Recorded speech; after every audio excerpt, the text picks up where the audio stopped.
Viva Voz, com Vera Magalhães.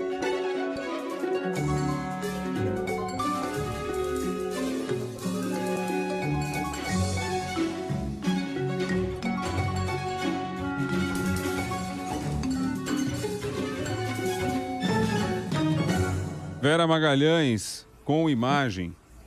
Agora sim, com imagem, cabelo até novo, Bocardi, até fiz o cabelo para reaparecer na tela.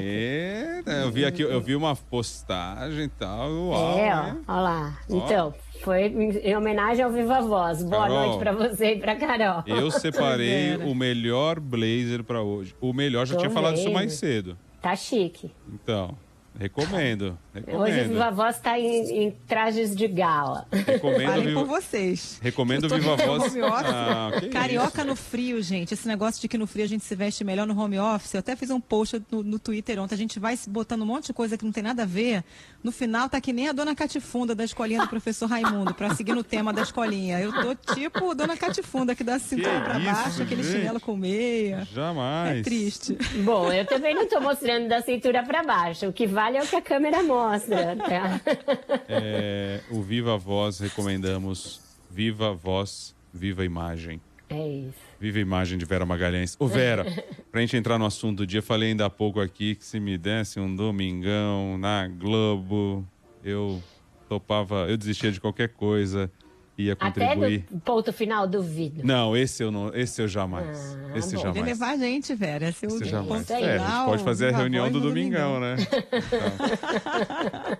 E até aceitaria contribuir com a política nacional. Mas aí não pode, é uma coisa ou outra. Você tem que escolher o Domingão e as videocacetadas ou a política nacional. Luciano Huck diz que vai fazer as duas coisas, o Domingão e contribuir com a política nacional. Como é que fica agora? Muda alguma coisa com essa saída dele aí do páreo? Muda, Bocardi, Você que esteve muda. no páreo. Pois é, exatamente. Ele agora está oficialmente fora do páreo, muda muita coisa, eu acho, para esse arranjo dos partidos. Também não foi coincidência o fato do anúncio dele ter sido casado com a primeira reunião presencial de vários integrantes desses partidos de centro e centro-direita que tentam chegar a uma candidatura única ou pelo menos a menos candidaturas, a menos pulverização. Então se reuniram hoje em Brasília sob a promoção do ex-ministro Luiz Henrique Mandetta, os presidentes de PV, PSDB, DEM, Cidadania, Podemos e representantes também de outros partidos como o MDB, que é um grande partido também, grande no sentido de numeroso, volumoso, tá? Não cabe aqui nenhum elogio ideológico. Então, essa reunião é importante, não saiu nenhum tipo de acordo ali, mas, por exemplo, já disseram que os representantes dessas siglas estão dispostos a apoiar candidatos que não sejam Lula nem Jair Bolsonaro. A saída do páreo de outros nomes, como, por exemplo, o Sérgio Moro e o João Amoedo, também ajuda a ir estreitando esse funil dos candidatos que não são Lula nem Bolsonaro. E aí cabe uma miríade de posições ideológicas que vão da direita à centro-esquerda, né? Da direita à esquerda, na verdade. O Ciro é um candidato de esquerda e um candidato do Novo, por exemplo, será um candidato de direita não bolsonarista. Esses partidos não podem ser caracterizados como centro estrito sensu, né? São centro no sentido de que são moderados, mas tem posições mais à direita ou mais à esquerda. Então, esse monte de siglas está tentando chegar a algumas soluções viáveis eleitoralmente que não sejam nem Lula nem Bolsonaro. É a mesma tentativa que faz o Ciro Gomes. E para ele, Bocardi, a saída do jogo do Amoedo e do Huck também faz com que o caminho fique mais desimpedido para ele tentar buscar outras alianças que ele está tentando fazer à esquerda e também à direita. Ele também procura partidos como Podemos, o Cidadania e o próprio DEM para estarem no barco dele. Não é algo simples de construir. A diretriz, todo o plano de governo econômico, principalmente do Ciro Gomes, é muito à esquerda do que pregam esses partidos. Mas ele usa o fato de ser um nome com alguma densidade eleitoral para atrair esses partidos que, por exemplo, tiveram uma viagem ruim em 2018, apoiando o Geraldo Alckmin, que não performou, né? Foi mal pra caramba. Nesse bolo aí, Vera, acho que sobraram 3 nomes principais, né? O Ciro, o Mandetta e algum tucano, ou o João Dória, ou o Leite, ou enfim, quem sai dessas prévias aí. Mas tem outros nomes orbitando, né? Acho que com menos peso, mas o MDB sonda o nome da Simone Tebet, fala até em Michel Temer, o próprio PSD do Kassab, o Kassab vive falando no Otto Alencar, tem o Alexandre Calil, mas acho que aí num segundo pelotão, né? Esses nomes aí são nomes que os dirigentes dos partidos colocam na mesa para também ter algum poder de negociação, Carol. Ninguém vai chegar para uma reunião como essa de mãos abanando, né? Você leva lá o seu prato de coxinha, seu refrigerante para dizer que você tem alguma coisa. Mas ninguém acredita que esses partidos vão lançar candidato. O MDB sempre faz esse discurso de que vai lançar algum nome e acaba entrando em alguma aliança.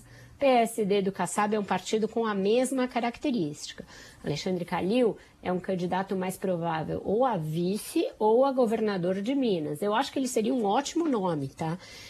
Acho que é um nome capaz de surpreender, capaz de angariar apoio numa direita ex-lavajatista, numa direita desencantada com o Bolsonaro, porque ele é um político muito pragmático, é um político que diz o que pensa, e etc., mas também com realizações à frente da Prefeitura de Belo Horizonte para mostrar, e defensor da democracia, do debate, do diálogo. Então poderia ser um nome interessante, mas não acredito que ele vá largar um segundo mandato que lhe foi dado em primeiro turno com uma votação recorde por uma aventura eleitoral. Ele teria de renunciar à Prefeitura de BH para se lançar nessa disputa. Não acredito que ele fará isso.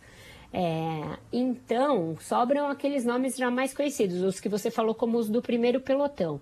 Desse primeiro pelotão também não acho que todos vão ser candidatos. Eu não acho que há espaço, por exemplo, para um Mandetta e um tucano. Eu acho que eles correm muito na mesma raia. Acredito que o Mandetta vai acabar concentrando os esforços dele, ele é um dos mais ativos na tentativa de construir essa terceira, ou quarta, ou quinta via, em ser vice de alguém, em ser um vice-presidente. E aí tanto pode ser do PSDB quanto poderia ser até do Ciro. O Ciro sonha com essa chapa em que ele seja o candidato e o Mandetta seja o vice, porque dá a ele esse lastro de centro-direita que ele acha que é importante ele ter para, por exemplo, desbancar o Lula na corrida para o segundo turno. É algo que ele precisa fazer.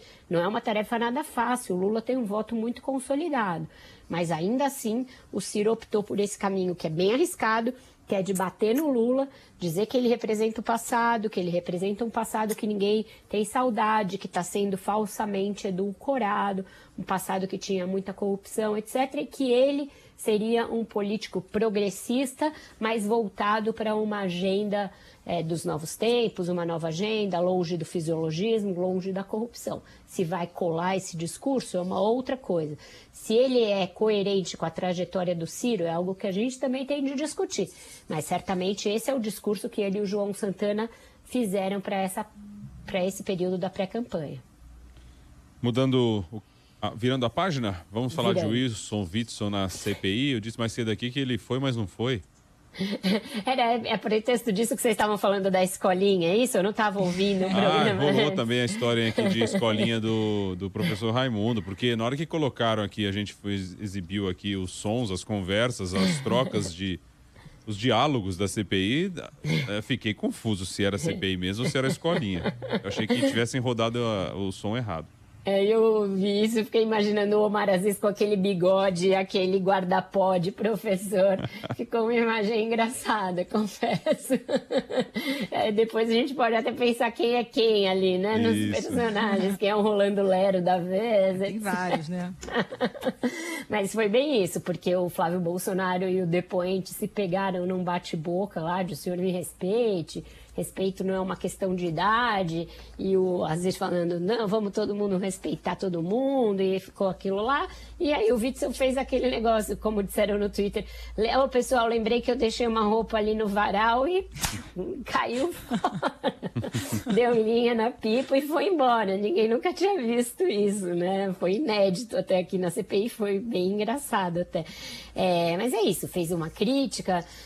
É engraçado ver esses aliados muito fervorosos do bolsonarismo, quando brigam, também viram uns críticos mais fervorosos, né?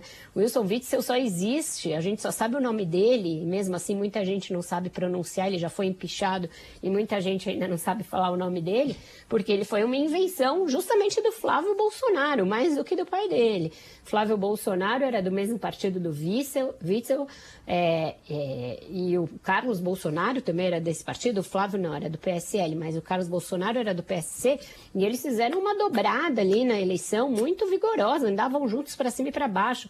Flávio Bolsonaro candidato ao Senado e o Witzel candidato ao governo do estado, só por isso ele se elegeu. Ninguém conhecia o então ex-juiz Wilson Witzel, e o discurso dele, ele agora paga de defensor das liberdades, defensor da democracia, etc. Lembremos do discurso eleitoral do Witzel, né? Que os seus snipers iriam atirar na cabecinha e tudo mais. Era um discurso igualzinho ao do bolsonarismo. Quando a polícia do Rio matou um bandido que fez refém um ônibus, etc., ele desceu do helicóptero comemorando como se estivesse na Copa do Mundo. Então não tem essa diferença toda entre Wilson Witzel e Jair Bolsonaro como defensores da democracia. Isso aí é balela. O que aconteceu foi um rompimento político. O Bolsonaro, naquela de ver fantasmas em todo canto, começou a achar que o Witzel era um adversário potencial para 2022, rompeu com ele e aí eles passaram a se atacar mutuamente. Em relação à pandemia, se tem um estado no qual desvios de recursos da pandemia estão comprovadíssimos, é o Rio de Janeiro. Tanto que o governador sofreu um impeachment. Então, essa levantada teatral dele para ir embora tem a ver também com o fato de que ele não queria ser muito apertado quanto ao que aconteceu no seu governo aí no Rio, né, Carol? Inclusive com delações e confissões. Acho que o Witzel usou a CPI, né? Enquanto interessava a ele, ficou ali fazendo palanque, fazendo sua própria defesa. Quando a coisa apertou, ele meteu o pé e criando teorias, né? Na cabeça do Witzel, primeiro, foi o Flávio que o procurou para fazer campanha, imagina, né? Vou falar de novo a frase, a autoestima do Witzel tem que ser estudada, porque é um negócio impressionante. Né? E a outra é que ele diz que o rompimento dele com o Bolsonaro se deu porque ele mandou investigar a fundo o assassinato da vereadora Marielle Franco, que é uma mentira. Marielle foi assassinada em 2018, ele vai romper com o Bolsonaro em 2019, não teve nada a ver com o caso Marielle. Inclusive, Witzel estava naquele triste episódio quando aqueles dois deputados quebraram a placa com o nome da vereadora, né? Então não tem nada uma coisa a ver com a outra. Você lembrar isso tudo, porque é isso, né? Todo mundo acha que hoje em dia política se faz na base da narrativa, e a gente tem sempre de cumprir o nosso papel de jornalista aqui, que é dar o contexto, dar a história e dar os fatos, não é nada disso, realmente, um rompimento de natureza absolutamente política. O Bolsonaro começou a achar que os planos do então aliado se chocavam com os seus, e aí romperam, e aí cada um começou a fazer o que podia para prejudicar o outro. E aí sim, pode incluir investigações, etc. Aquele episódio de associar o condomínio do Bolsonaro ao assassinato da Marielle e tal, parece ter um dedo do Witzel para tentar implicar a família no caso, de fato. Mas isso já é consequência do rompimento e não causa, né? Marcelo de Goiânia, me permita, Vera, sabe que a gente vai mudar de assunto, eu vou fazer essa observação. Grande Vera, eu até arrepio quando ouço a vinheta do Viva Voz. Aliás, a melhor vinheta de todas que rodam na CBN. Ele diz que eu me levanto da cadeira e faço a dancinha do Viva Voz. Vamos ensaiar também. Queremos imagens. Eu vou ensaiar a coreo aqui. A dancinha do Viva Voz. Essa Fala é boa, pra ele mandar um vídeo, como diria o Renan Calheiros. Como é a dancinha? Vamos ouvir. Viva Voz, com Vera Magalhães. Uma coisa meio Wilma Noite. Essa coisa. Meio arebaba. Tá vendo? Pra quem tá no vídeo aí, tá vendo? Olha só, tem a dança. Valeu, Marcelo, obrigado. Vamos, outro ponto pra gente discutir aqui, assunto de hoje, que é a história de retomada das aulas presenciais aqui em São Paulo. A partir de agosto, tem uma questão muito difícil aí, porque se tiver espaço na escola e tal, a gente sabe que as escolas são fisicamente bem diferentes, né, em cada ponto e tal, para contemplar tudo isso, mas é uma sinalização de um retorno, né, Vera? sinalização de um retorno. Foi importante os governadores terem finalmente incluído os profissionais de educação, não só os professores, mas todos os profissionais nas prioridades para a vacina. E vai ser importante que eles consigam fazer uma estratégia que alguns lugares estão adotando, Bocardi, a cidade de São Paulo é um deles, de usar essas vacinas da Janssen, que vão chegar com uma data de validade muito próxima do limite, para vacinar esses profissionais, dar prioridade aos profissionais da educação para a vacina da Janssen, que é uma vacina que vai chegar perto do vencimento e que é de dose única. Isso é muito importante, porque aí o prazo de imunização vai coincidir com as férias para que todo mundo possa voltar no segundo semestre mais ou menos coordenado. Nessa questão da educação está acontecendo o mesmo que acontece na imunização, esse cada um por si. Escola pública define um calendário, escolas privadas definem outros, cada estado define o seu, cada cidade define o seu, e isso leva a prejuízos ainda maiores para o aprendizado, para o desenvolvimento de um currículo, para o desenvolvimento de uma estratégia de retomada das perdas, porque essas crianças, esses adolescentes, esses jovens e também os universitários já tiveram perdas de aprendizagem enormes. Tem de ser feito uma estratégia de reforço e de recuperação desses conteúdos. Então, imunizar esses professores o quanto antes e antes de agosto é algo fundamental. Como São Paulo antecipou o calendário, incluiu os professores e os profissionais da educação na lista, esse anúncio da retomada mais vigorosa das aulas presenciais vem no bojo dessa decisão. Isso é algo muito importante, é algo que a gente tem, de fato, de comemorar um retorno mais seguro às aulas. Mas é isso que você falou, ele tem de ser acompanhado de uma série de medidas além da vacinação. Ventilação nas salas de aula, controle do distanciamento entre os alunos, controle ali na hora das atividades extra-classe, tentar, na medida do possível, fazer atividades em espaços mais abertos. Então, é importante que os governos e as prefeituras estejam também tomando essas medidas de planejamento, já que o MEC, a gente sabe, não vai dar nenhuma diretriz, não vai se envolver e não vai coordenar a volta às aulas, infelizmente, né? Mas o que coordenou até agora? Exatamente. Nem MEC nem Ministério da Saúde coordenaram nada na pandemia. Mas tá bonito de ver o avanço da vacinação, né? Agora tá chegando o pessoal, os cinquentões, professores também. Hoje aqui o Rio concluiu a vacinação, a primeira dose, né? As datas de vacinação de professores. Dá um alento, né? Uma esperança. É um pouco de confusão aqui em São Paulo, porque a capital, por exemplo, com muita gente, e outros municípios fizeram isso. O governo do estado anunciou para uma semana um grupo grande. E aí São Paulo, por exemplo, capital, foi uma confusão porque não tem vacina para vacinar todos no mesmo dia. Tem que dar um tempo também. Né? E nem funcionário e tal. Então fez lá um escalonamento e aí virou aquela coisa. Poxa, eu quero ir hoje, me falaram que 50 é hoje. Não, 50 é só sábado, por exemplo. Então gerou Mas está tudo meio se acomodando, não foi caótico também. É que a ansiedade e o desejo é maior do que qualquer outra coisa. Exato, e muita confusão também ainda depois do escalonamento da prefeitura, Rodrigo, porque hoje, por exemplo, na cidade de São Paulo, vários postos drive-thru, principalmente nos clubes esportivos, estavam sim vacinando as pessoas de 50. Tanto que o meu marido tomou no Monte Líbano, no Clube Paulistano, na Hebraica, tinha vários postos vacinando as pessoas de 50 acima. Tem um pedido, né, para que respeite o dia, mas é claro, se você for tomar, você também não vai ser recusado a vacina. Daí não, se você encontrar um lugar vazio... Nas UBS estão recusando, estão seguindo o calendário da prefeitura, mas nesses outros lugares e também nas redes de farmácias, chegaram relatos que eu vi pelas redes sociais, etc., também estavam aplicando. Então é isso, confusão, bateção de cabeça. É ruim você anunciar uma coisa ampla e depois restringir. É ruim politicamente, é uma quebra de expectativa para as pessoas, exatamente. Mas essa entrada do grupo de 50 anos na vacinação, no Rio, aqui em São Paulo, em BH, mostra que foi um erro você ter sustado a vacinação por faixas etárias durante um longo período aí que se ficou vacinando só comorbidade. Isso fez com que o ritmo da vacinação caísse muito, fez com que surgisse a tal da indústria dos atestados, isso sem nenhum prejuízo de quem de fato tem uma comorbidade e tomou a vacina, isso era da regra e a pessoa tem todo o direito de tomar. mas a gente sabe que nem sempre foi assim que aconteceu. E como era um número muito pequeno, perto do que se esperava, isso deixou a vacinação muito frouxa e muito desarranjada. Eles poderiam ter mantido o escalonamento por idades, ainda que mais lento do que estão tentando fazer agora, simultaneamente com a prioridade de servidores da educação e com a prioridade de comorbidades.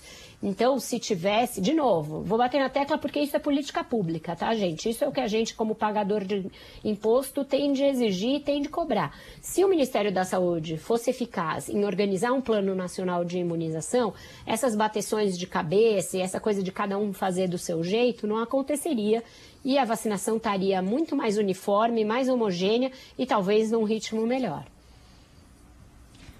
Só para fechar esse pacote CPI, Vera, a gente não falou sobre a história das quebras de sigilo. E, bom, o ministro Nunes Marques suspendeu a quebra de sigilo, por exemplo, do ex-número 2 do Ministério da Saúde, né, o Elcio Franco, mas a quebra de sigilo do ex-ministro Pazuello está mantida, porque caiu com outro ministro, Ricardo Lewandowski. Está meio confuso, né? Eles vão ter de uniformizar, Carol, esse entendimento. É diferente do entendimento dos HCs, por exemplo, em que a corte tem um padrão ali que está concedendo para quem pode incriminar a si mesmo.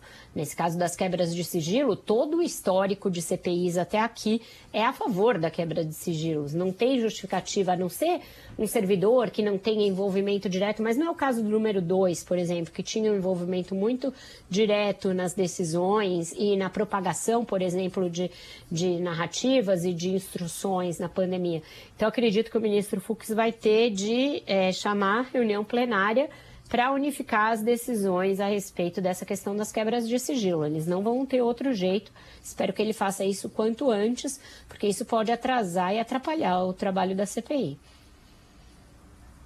2 músicas hoje? É, a de vocês e a minha, mas podemos ir com a de vocês, que eu acho que tem mais a ver com o dia. A escolinha? É Música isso, tema Mateus, da escolinha? É na escola que nasce o desejo de pensar e de tudo saber. É na escola que tudo começa, lá se aprende a viver. Na escola que a gente entende o sentido de ser. É na escola que nasce a amizade, lá se aprende o valor de um amigo, de um companheiro. Essa é a escola dos inocentes, né? Já aquela que a gente Salário, ó. viu. Já aquela que a gente viu, o salário é o.